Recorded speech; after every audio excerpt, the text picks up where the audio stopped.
Jesus once said, the poor you'll always have with you, but you won't always have me. Is that some sort of dismissive concern for the poor? I sure hope not. I think it's something else. I want to talk about it. Cool.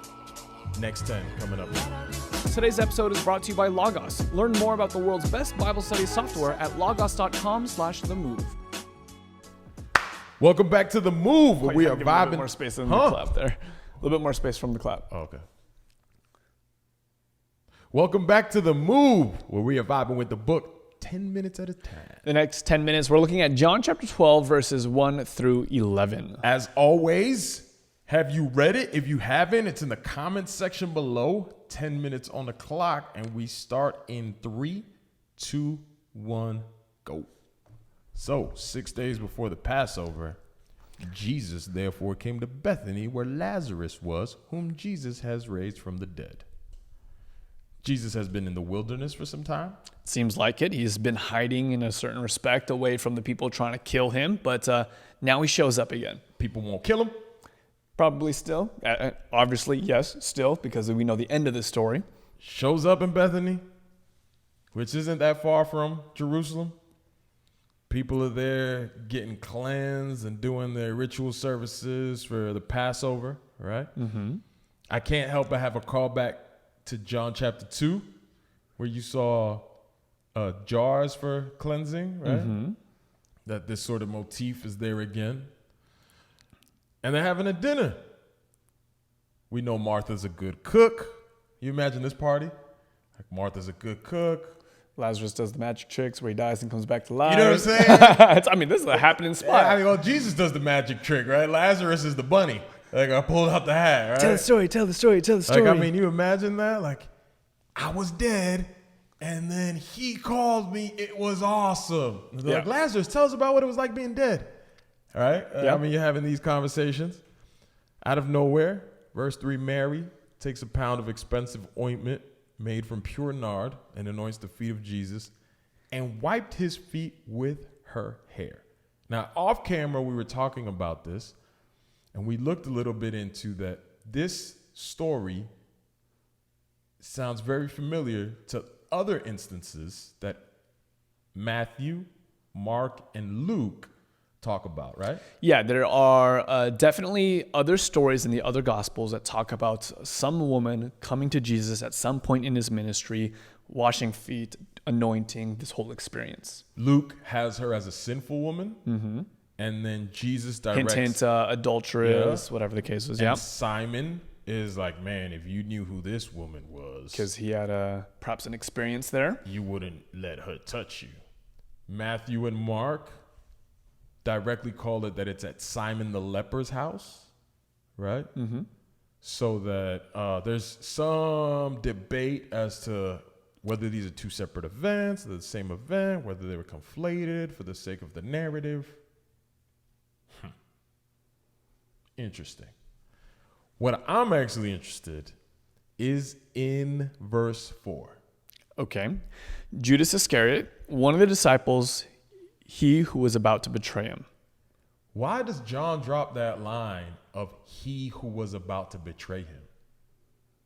I mean, other than he inserts himself into the story, and so that this is a story that tells the story, and Judas happens to say something interesting. But we know that John is super intentional about dropping little hints and clues to make you say, right? Yeah, absolutely. And so we know how the story ends, that because of Judas's actions, Jesus, who was here in life, disappears into death, right? Mm-hmm. And is this not Jesus' response? So think about this. Judas is there. Hey, we could have used that 300 denarii. Is it 300 in this one? 300. 300 denarii. Giving it to the poor. And he says this why? Not because he cares about the poor, but because he wanted to grease his palms a little bit. He says that why? Because he has some sort of self-interest, right? Mm-hmm. Now, what's really noteworthy to me is that John gives us this little tidbit. Judas is the one that's going to betray him. And then notice Jesus' response to Judas. Leave her alone so that she may keep it for that day of my burial. Like, leave her alone with this ointment. Not only is she doing it now, but for the day of my burial. What is he indicating? When he talks burial, what is he talking about? He's talking about death, right? So Jesus is saying, I'm here right now, but one day I'm going to be buried. And then he looks at Judas. This is all directed around Judas' statement. For the poor you always have with you, but you do not always have me. I know that I've heard indictments of this line, particularly because it has emboldened Christians to be very lax in their relationship to the poor. There's no amount of giving or charitable actions that we can manufacture so that the poor problem, quote unquote, is finally solved. So, it's not really that important for us to do the whole thing where Jesus talks about, and the whole thing that the New Testament teaches about taking care of the widows and the orphans and all the poor and all these different kinds of things. Because at the end of the day, you're never going to win that battle. Right. And the poor, that's the idea. That's not what I'm saying, but that's the idea. And then who's actually the one that seems to show greater concern for the poor in this passage? The guy who's stealing from them. Yeah, Judas, right? He's the one that's seemingly concerned with the poor. Why would you waste all this money? Because we got to take care of the poor. And then Jesus' response is, you'll always have them with you. That seems really sort of glib indifference from somebody who a chapter ago was moved with this deep compassion that he was crying, right? And something that I was reading and was offered another interpretation by a author by the name of Kurt Vonnegut. I don't know how to pronounce it. But he reads it as dark satire, as maybe black humor, or it's a remark directed at Judas. You, Judas, do not always have me. But you'll always have the poor with you, man.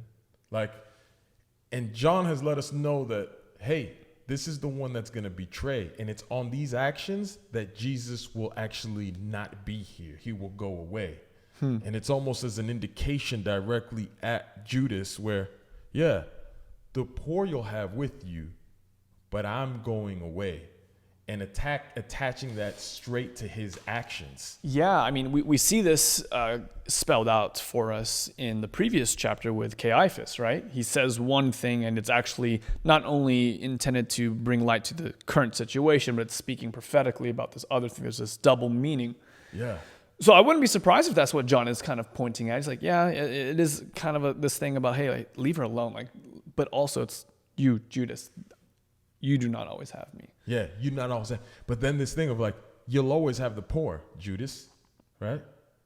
Because the concern is you're not really interested in the poor, right? You're actually interested in the money, right? So if your concern is really the poor, they'll be here, right? But I'm not. But the truth is you've never actually concerned yourself with one or the other. Because on the front of the poor, you're stealing from them. And on my front, you've never actually received me for who I am in the way that this woman is receiving me now. The testimony of what she's given should actually point right to your heart, Judas. But what you're concerned with is still you and you alone. So yeah, you'll have the poor if that's your concern. Is there a lesson there for us?